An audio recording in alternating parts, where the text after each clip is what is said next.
Another episode of the RUDIS Wrestling Podcast. Now we're talking with the new head wrestling coach of the Beavers at Oregon State University, Chris Pendleton. Chris, it's been a crazy time in college sports and sports in general. And in the midst of all this, you've got a new job. What's it like to be the head man now in Corvallis? Yeah, I decided, the world's changing. Why not just completely flip my life upside down? So I am honored to be the leader of the Oregon State wrestling program. I cannot wait to get to Corvallis and put my feet on campus and get to work. Yeah, and through the whole hiring process, this had to be something pretty odd to go through an interview process for any type of coaching job. Usually you're brought on campus. You had to do this probably pretty much virtually like everybody's been doing everything else. Yeah, the whole process was done online on Zoom. It was a unique experience on their end and obviously on my end, my first time really going through this process. And how difficult is it to make a pitch and talk about everything that you want to bring to the program without actually being able to put your hands on it? I mean, you've been to Oregon State before multiple times, having coached it at Wyoming and Arizona State, but what was it like to sit there and try to maybe visualize what you're going through without actually stepping foot on campus and having it fresh in your mind? One of the things that I did is I had a plan. I showed them that I did have a plan. We had a business plan laid out. I emailed them the thing, so they had something in paper in hand. We can't underestimate how powerful that is. Where they got to see that this guy has a vision. He knows what he's going to do. And I owe a lot to a lot of my friends. I'm part of one of the deepest. Well, I think I just flat out say it. I mean, there's a lot of Oklahoma State head coaches. Yeah, you're up to 9. You're the 9th. 9? Okay. Yeah. Did you count John? Yeah, Everybody Seth Duckworth counted John, so I'm giving him the credit on that. So if his math is wrong, I'm blaming him. Yeah, but what I did is I reached out to my alumni network and I asked a lot of questions, and I can't tell you how grateful I am to have that connection where they really helped me with the interview process. They walked through, hey, these are what you need to talk about. These are the areas. And then what I did is I cast this huge net out. And I started just asking questions, asking people's advice. And then I took all that and I kind of pushed it down and made it mine and put my imprint on it. And I think as the interview process was playing along, they started hearing my voice and what I believe. And it was one of those things. I think that's what helped me get the job. When Division I head coaching jobs open, there's usually a rush. There's usually a lot of applicants. I mean, I know that some schools, there's 50 or 60 applicants. And one of another Oklahoma State alums, Neil Ayersman, when he was getting the job at Little Rock, there was tons of applicants there. Mm-hmm. When you get tons of applicants, you're also going to get a lot of guys from Oklahoma State. And when you're going through this process, and when you went through this process, how much in the back of your mind were you worried about, okay, who's going to apply? Who do I got to contend with? And knowing that several of them were going to be, former teammates and friends of yours from Oklahoma State. It's absolutely like what happened. It's just, but I don't think the casual fan knows. I mean, we're all best friends. When we go to the NCAA tournament, when we go to Cliff Keen, when we go anywhere, we always have Oklahoma State dinners where we just sit there and we bounce ideas off each other. We talk to each other about, life, and we vacation together. We have a rotating vacation. Last year, Zach Esposito and Brandy Esposito hosted it in Stillwater. Well, it's supposed to be in Tulsa at the lake, and Oklahoma storm rolled in, and that turned into we're vacationing in Stillwater. So a year before that, Coleman and Jess hosted in North Carolina.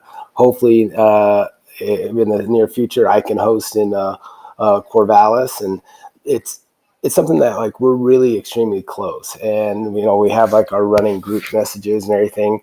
Well, as the interview process was going on, I stopped texting as much because I was wondering, wait a minute. I don't want to give anything away. People are talking about, hey, this and that, this is what I'm thinking. And I was like, you could tell who was interviewing because they kind of left the group chat for a while. I didn't hear from him for 2 days. Then all of a sudden they pop back up, asking questions well, I guess he's done with his interview. Now it's my time to disappear. Oh, it's also interesting, and there's a number of alums that come together for that, like the Cowboy duels, which is the unofficial name, unless when it's hosted at Wyoming. Whereas you got, I think at 1.5 different teams were in there. American, North Carolina, Wyoming, a couple others in Army. Army West Point. Let's get the full name of the school in there. But now we're to the point now with 9, not counting John at Oklahoma State. You guys could almost have an 8-team tournament and just say, let's just do a tournament with all the Oklahoma State alums. That would actually be fun, but I think when we compete against each other, it's really fun because, John's the ultimate competitor. He instilled in us compete, win, and we can literally go like blow for blow during a dual meet. But when we wrestled UNC a couple years ago, Coleman came in, beat us. We went out to dinner that night. Me, him, Neil, just Jamil, all hanging out. This past year, same thing. We won this time, and we still went out to dinner. We still, although Coleman's little girl, she's going to be the firecracker. She's the one that was like, I don't like you. That ref was terrible. I was like, she actually told me, she was like, she came over, she put her hands on her hips. She goes, what did you think of that referee? I was like, oh, I liked him. So the calls went our way. He's like, oh, he was terrible. I was like, well, that's your daughter, Colin. You talk about the family component, and one thing that Oregon State has is they have a great wrestling tradition. It's one of the top programs in terms of they're in the top 12, I believe, in the total number of All-Americans and participants. I think 12 NCAA championships with guys like, legendary names like Jess Lewis, but you also got guys like, Les Gutchis, who is a world champion. This is a guy that was also looked at as one of the best in his era. And then you had guys like Greg Strobel, who was actually part of the search committee and had a long career as a coach at Lehigh. And what have you learned about the Oregon State community and I guess the wrestling community in the Pacific Northwest, and just the matter of still, I guess the ink is still kind of drying on the paper in the time it's been since you were named the head coach? Strobel, he was on the search committee. My era of wrestling, we had a lot of battles with those Lehigh teams, a lot of hard battles. I tell people all the time, going into the snake pit, that was, top 3 wrestling environments I've ever been in. As far as going into Carver, that's always a nightmare. I remember going in the snake pit. Now, you can't see it, but I got this scar right here. I was wrestling Travis Frick, who Travis was a multiple-time All-American, and his dad was a multiple-time All-American. I mean, that's how deep those Lehigh roots go. And he split my mouth open, and I remember like just spitting on the ground, and I look up, and there's this old man being like, "You're just tired. Get back in there." I was like, oh my God, all right, calm down. But just that relationship with Greg and him being on the search committee, I can't even thank Les Gutchis enough. I talked to Les. When I said I cast that net out wide, he is one of the greats. He is. I saw that little Twitter thing where I think they said he gave up 2 offensive points in like 2 years. That's ungodly. I don't know how he did that. And he was able to kind of walk me through a lot of the history and tradition. And it was always something I knew about. Like you said, I've been going on and off to Corvallis since 1999. And I knew that what you knew, that there is a deep history, there's a deep tradition. And I can tell you right now, from the moment I got the job, and even before I got the job, the amount of the response, emails, phone calls, text messages from the community has shown me that I have a duty and obligation and a big shoes to fill, that I have to live up to that history and tradition of there's been some great people that came through that program. And you look at what the administration does. This is not an administration that makes hires just to fill somebody. I mean, even when the last coaching opening, Jimmy Zaleski was a big name. He's the name that you're coming in replacing there in that job. They're not going after, names. You've never been a head coach, but you're still a name. You've got, a couple national titles. You've got wins over some guy with curly hair that also, every time his name gets brought up, your name gets brought up. So you've got a reputation, and this being your first head coaching job, where is your mind about that? Have you had a chance to wrap it up, be like, I am finally a Division I head coach, and it's orange and black, but it's not the orange and black that I'm used to. No, it's nice being back in orange. I've missed it a lot, and it is orange and black, and it's fun because it's familiar. You know, waking up and realizing you're a head coach is a completely different ball game, and it's something that I think every assistant coach always wants and thinks about. And I mean, I've always thought about leading a program, and if I was ready, could I do it? And all those kind of little questions that pop in your head. But what it kind of came down to when I finally got to wake up and do it, there's a whole nother level of responsibility, a whole nother level of excitement. And it's one of those things that it's been a whirlwind, but I knew I was ready. I have the right philosophy, I believe. And early on, I learned I need to ask questions. I need to figure it out. I need to lean on people to help me. And I keep saying I've cast that wide net, but when it comes back to it, now it's up to me to apply it. It's up to me to make it my own, and it's a chance for me to really lead a program. As I was getting to the administration question in terms of what makes you believe that they're all in on wrestling. Obviously, hiring you is a big hire, but what did you hear from them that says, yeah, this I don't just want to be head coach, but I want to be head coach at the right place? And why was the administration's pitch to you that convincing? Scott Barnes, he's our head athletic director, and Dan Bartholomew. Their vision, their Build the Dam, they wanted a holistic approach to the development of student athletes. We did this team building exercise a couple of years ago at ASU where we had to write out a mission statement for our program, and it ended up being invaluable to me, where I went out, and I've always believed that if I want to go hike to the top of Mount St. Helens or one of these Alps, I'm going to find somebody that's done it before, that knows the path. I went about it where we were writing that mission statement. I looked up the top coaches that I could think about, John Wooden, Nick Saban, Mike Krzyzewski, Phil Jackson, and found out the other thing about head coaching, you got to learn how to multitask. You got to be really good at it because it's coming at you every different way, sideways. But when I went to those mission statements, every single one of those mission statements, they didn't have winning in the mission statement at all. So when I was writing out my mission statement, I was really looking for the development of the student athlete, making them who they are as people first and putting the priority on that. That's going to lead to the success athletically. But we have a job to develop them for the rest of their life. Let's be realistic. You have 35 guys on a roster. There's going to be 10 of them that get to compete for you at the NCAA championships. And not everybody's going to achieve their goals. So our job is to prepare all 35 of those guys for life after sports. I know Olympic champions that don't have great lives right now. I truly do. You know them. Wrestling could be a 5-year window. It could be a 10, 15-year. I was a little kid from Lemoore, California. I never thought I'd travel the world. I never thought I would make this. I never thought I would be a leader of the Oregon State wrestling program, but it happened. I had mentors in place that prepared me for it. So my job is to make sure that the kids are developed the right way, that they're getting the right message, and that they're putting the right values on it. If you value winning at the number one priority, it's not the right message.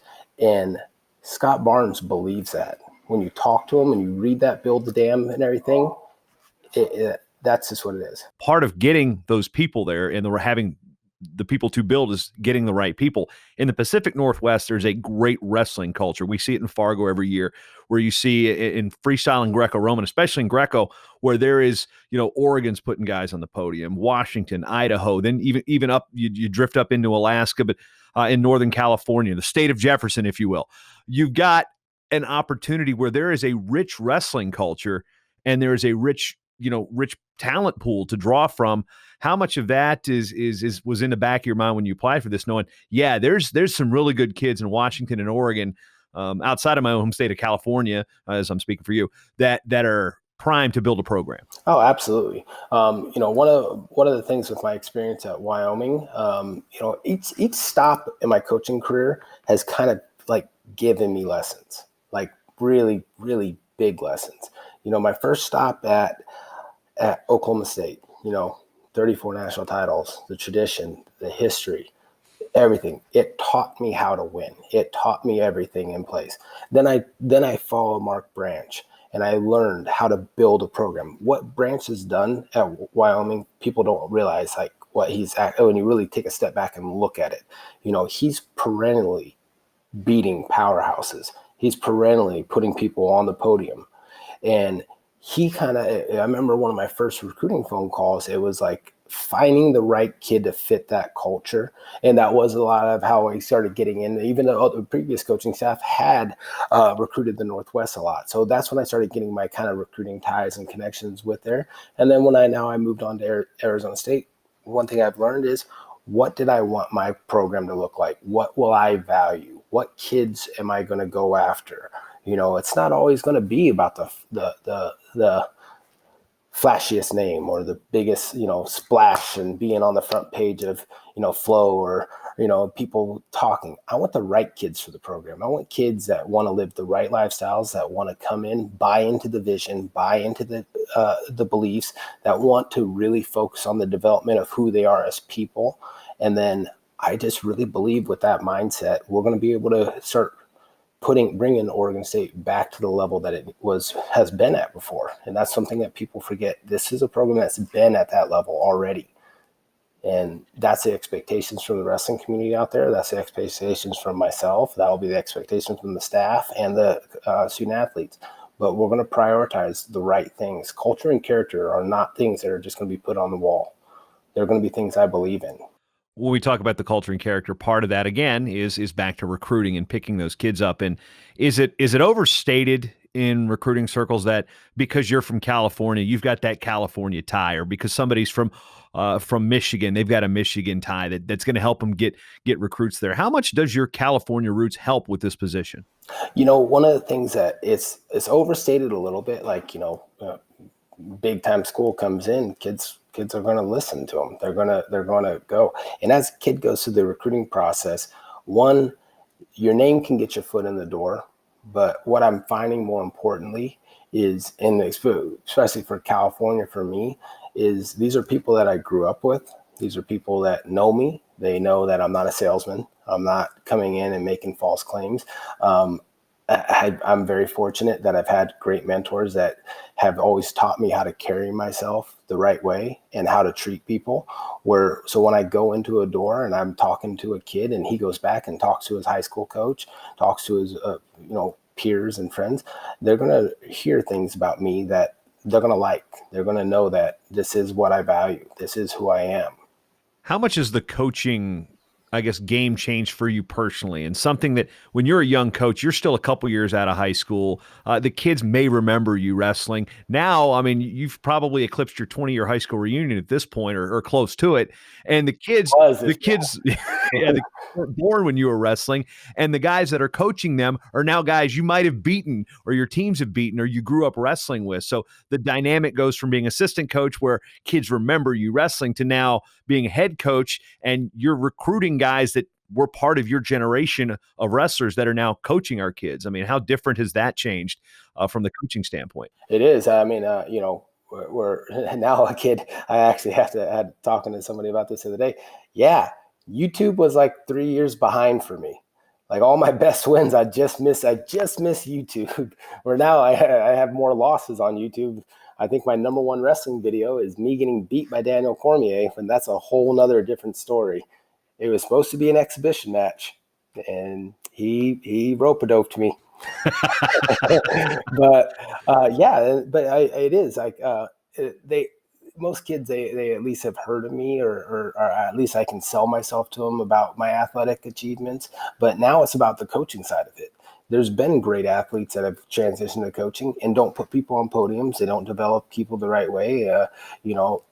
So one of the things that I like to be able to show kids is on the wrestling side of it, I've always been able to have, knock on wood, success. I've always been able to develop athletes. I don't know if I've gone a year in my coaching career without an All-American, especially in the upper weights, because I was a bigger guy and I could get on the mat with them and roll with them and let them feel that style that I really believe in. I think you've seen me. I like an offensive style. Everywhere I've gone, it's been an offensive style.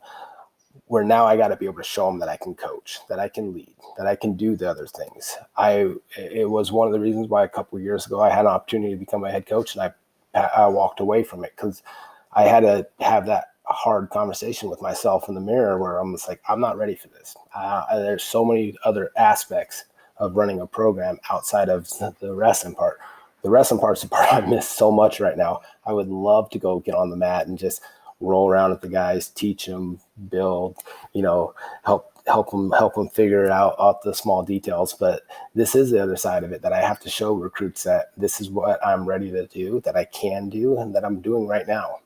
Is it nice to no longer have your name thrown around as one of the top head coaching candidates? Every time there's an opening, there's a list of assistant coaches. Usually Mark Perry leads that list, and then you're like the third or fourth name down the line. But what's it like now to be like no longer in that discussion? You are a head coach. I was third or fourth name down the list. Yeah, it depends on. Well, I think we had a conversation about that one time. Hey, why am I not at the top of that list? Well, now it's over. You're not on the top of that list anymore. Now it doesn't matter. I am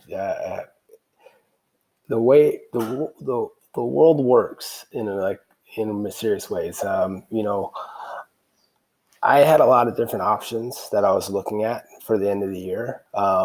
Oregon State wasn't one of them because the position wasn't open, and so it kind of just blindsided me when this happened.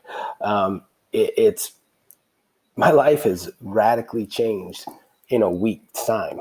It's radically changed in a week's time. So it is nice not to have to go through that. I have a feeling that Corvallis is going to be a very special place for me and my family, and I'm looking forward to it. When we look at the next steps, you're not on campus there. You're not there yet. We don't even know if places are going to be open. You don't know when you're going to be able to get in a room. You don't know when you're going to be able to get into your office. So when it comes to your program goals, how soon do you map those out? And, how soon do you try to implement them when you can actually get into your office for the first time? My immediate goal, my immediate focus shifted to the athletes on the team. They've been going through a lot right now in the world, and it's rough. It's rough for them. They lost their head coach, and so my immediate attention went to them, seeing where they're at, that they're safe, they're healthy, knowing if they're home, are they still in Corvallis, where are they at right now? Because I want to know that they're okay and being taken care of. Then my next attention was to their academics. Where are they at academically? Everybody's getting ripped out of classrooms online. I mean, you saw how long it took us to set up, all the apps we're using right now to get this call going. So I want to make sure that they were ready for that and they're taken care of. And then now I'm starting to look at. I have a vision and I have a plan. And you said you a lot, and you said you, and I'm saying I. But one of the things I've learned, I talked to like Pat Popolizio. And I'm watching what he did at NC State. I mean, that's a similar template that I'm looking at using. And talking to another one that a lot of people don't know about is Brian Smith. I had interviewed a couple times with Brian Smith for a job. Have you sat down with Brian and really asked him about Tiger Style? Yeah, I mean, I think his again, we talk about the surface level, what people know. You hear him speak at conventions, and there's things that he tells people there that he doesn't really show in interviews. And then you sit down, and I've had dinner with him a time or two, and just kind of heard him speak. And just it's a command, it's a presence, and it is a lifestyle. All that, but when I was looking at him eye to eye, and he was talking about his vision, his beliefs. The level that he believes in that, just came shooting out at me. I was like, this is a man of conviction. This is what he believes. This is who he is. So one of the things that I got from Pat and Brian is it can't just be my vision. It can't just be me, because it's hard for people to buy in on that. Like I said, I have athletes out there right now that are wondering about what I'm going to do when I come in. And I've told them, this is going to be us. We are going to sit down and make these goals. We are going to decide which way the program's heading, because I can't do it all. It's going to be me, my staff, and the student athletes and the wrestling community. But mostly the people that are in the room are going to be the ones, because we're the ones that have to implement it. We're the ones that have to live it. So I want them to know that they're having a say in this. At the end of the day, it is going to be up to me, but I want less me and I want more we. Because when the buy-in's there, when they believe it as much as I believe it, then we're going to start really moving forward. All right. Well, and moving to that point, with what you're going to be developing with the we at Oregon State, what are you going to be able to take from your experiences being at one of the most successful, the most successful college wrestling program at Oklahoma State, than being at a non-Power 5 school that's had to scrap for some resources? I mean, it's pretty well funded and pretty good support up there at Wyoming, but then go to I gotta interrupt you real quickly. That's a little misconception. The support at Wyoming, those people love that university, and that is a great head coach and a great athletic director. Tom Berman just gave 10% of his scholarship, 10% of his salary back to the student athletes there.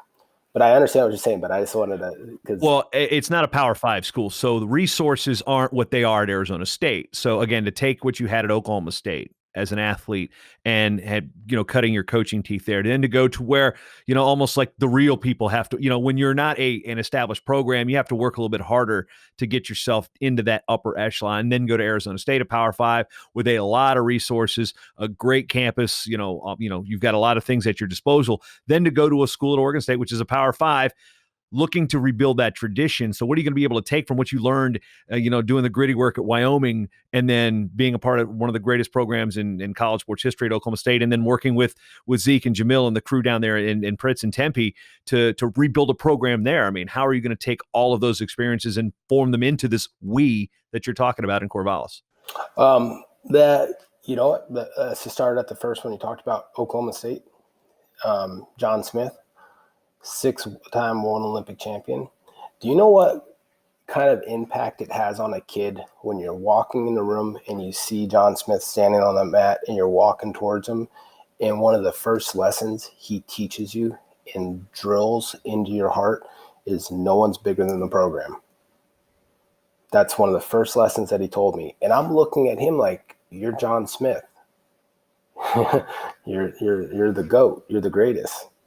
And when he says it and you're looking at him and you can tell he's not kidding. Like, he believes that if he's not bigger than the program, I'm not bigger than the program. And that is something that I'm going to take to Oregon State. I'm not the program. You've talked about how many legends, how many people have been in that storied program. I'm not bigger than that. And one of the things that I'm going to implement is 1 through 35 on the roster are all valuable. It's not going to be one person. If you're number 35, and I'll use Art Matori as an example. Art's probably been one of the most influential people in United States wrestling, founder of Sunkiss Kids. It really is hard to find somebody for 40-something, 42 years that he's been involved. It's hard to find somebody that's been that impactful for that long over Art. Art likes picking on me. The first time I met Art, he sat me down and he was like, I didn't know if I wanted Zeke to hire you. And I was like, oh, okay. He's like, you were a disappointment. I was like, Dad, wait, what?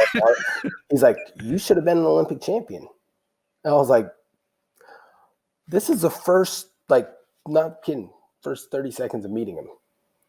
And he told me that, and I was like, so that's kind of a funny side story, but Art's been able to help me so much. But back to Art, he never was an NCAA champion. He never was an Olympic champion, but yet he was one of the most impactful people of all time in American wrestling. So 1 through 35, you never know what somebody's going to be or what they're going to do. But what we can instill in them, the values, the morals, the work ethic, everything, that's a great part about wrestling. So it is going to be no one's bigger than the program, and everybody's going to be valued and treated the same and held to the same standards. So you got that from Oklahoma State. Now that's kind of a combined all three places. Yeah, you got that. Well, like, I'm curious about Wyoming more or less than anything, because when you came here to do some recruiting for Arizona State, you were still reacclimating to the weather up here where it gets cold, whereas in Tempe it doesn't ever. So now you've got a more temperate climate in Corvallis. You're going to get some rain. You're going to get a lot of green. Man, Oregon's one of the greenest states I've ever seen. I miss it. I was actually just, looking for a place to live and looking around, and I was trying to figure out what I wanted. I was like, man, I kind of actually want to be out in the country. So I've been looking at places outside of city limits. And then in my mind, I was like, well, I don't want to live that far away. But then I looked at it, I was like, oh, it's only a 15-minute drive, and you're outside of a campus. Or here, you're kind of in a metropolis. So I'm excited about it. I do miss the green. And 15 minutes outside of Laramie, though, you're like, whoa, where is everybody? Yeah. And Laramie is actually where it probably was one of the best moves I possibly could have made. Mark was obviously, he was like an older brother to me and his family, and going up there was scary. It was absolutely terrifying. I mean, at that point, I had just finished off, being a pretty dominant college wrestler, and I had a lot of different options. And one of the things that he just sold me on was, he was like, now you get to really coach. You get to really learn. And the lessons that I learned there, I mean, it took a lot of that, competitive, came in puffing my chest, like, we're going to do this, and this. And it started making me understand about the development of athletes, really developing athletes. Taking a guy like Alfonso Hernandez, who was the runner-up for a one-time state champ in Idaho. And Blackfoot, right? Blackfoot, Idaho, yeah. And turning him into, I think, a two-time All-American. Sounds about right. And I mean, I honestly think if we had just a little bit more time, he would have been contending for an NCAA champion. He started listening and believing in the right things right out of the gate. So that was probably like maybe my most important stop in my coaching career. I mean, I guess they're all important, but that's where that really developing athletes and learning how to treat them the right way, how to talk to them, how to mentor, how to inspire them, how to make them feel like you're there for them. Now, as we wrap things up and going into the Pac-12, which currently does have 6 teams, but you've got some pretty good upper half there with and what's growing at Bakersfield, and what Cerritos is doing at Cal Poly, and then obviously Stanford, Arizona State, and Oregon State have all won Pac-12 titles in recent years. Oregon State's got 23 of them historically. Don't count out Neil Erstman. Yeah, Neil at Little Rock. That was the one I was waiting for Neil to punch through, because that's going to happen. But when we talk about getting that history back, 23 conference titles, and Oregon State and Arizona State have run the conference for decades. What's it going to take for Oregon State, not just to win another conference title, but for you to basically unseat your previous employer? You're in the same conference as Zeke and Jamil and those crew. I mean, what's it going to take for you to do that? Excuse me. What's it going to take for your to do that? Let's stick with that. We're not going to worry about that.